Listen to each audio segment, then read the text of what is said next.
The reason why you don't see cakes like this is because it's hard, it's complex. It's kind of like a production line nightmare.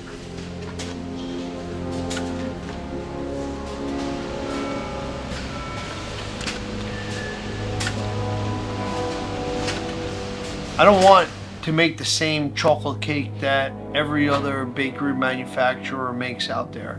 We want to make something that I know that they're not going to make. I want to make something that's unique, that's different, with quality, that when you take a slice of this cake, you never had nothing like it. And you're never going to have nothing like it unless you get an everybody cake.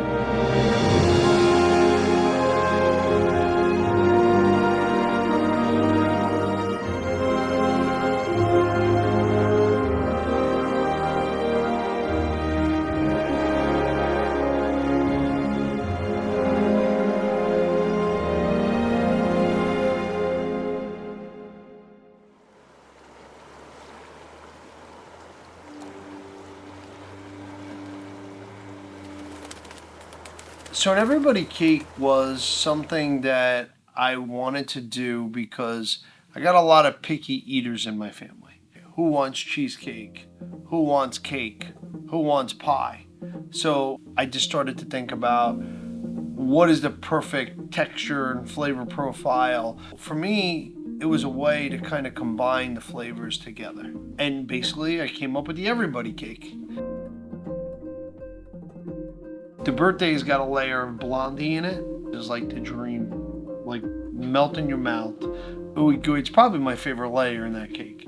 I had to reformulate the buttercream to be able to be eaten cold. Basically, I made a special sweetened condensed milk buttercream. So it's got the perfect bite and texture and chewiness, and you get in sweet notes, but then you get a little bite of the toffee and it's like, oh man. The chocolate cake. What's better than chocolate pecan pie, right? For texture, for sweetness, for gooiness, right? I had a lot of back and forth on this. Do I go with a chocolate cheesecake or do I go with a vanilla cheesecake? I went with the vanilla because there's enough chocolate in here. Sometimes too much chocolate is too chocolatey. I wanted you to feel it. I wanted that cream cheese to give you a nice snap, just to, give that salty, chocolatey, sweet, how you doing all together, bada bing. What are the flavors of fall?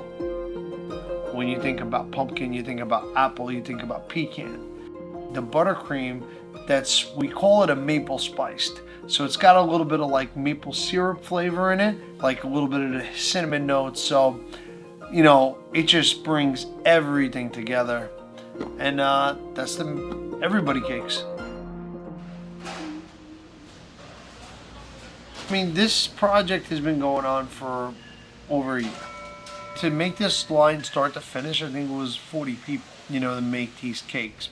But it's still a pain in the butt. This cake is almost 4 pounds. This is a heavy cake. You have 3 separate components being produced at the same time to be assembled into one cake. They gotta come out of the ovens at the same time. They need to cool for the same time. They need to be assembled at the same time. They go through a nitrogen tunnel to freeze, deform, stacked, layered, frozen again, in the box, and available at Walmart.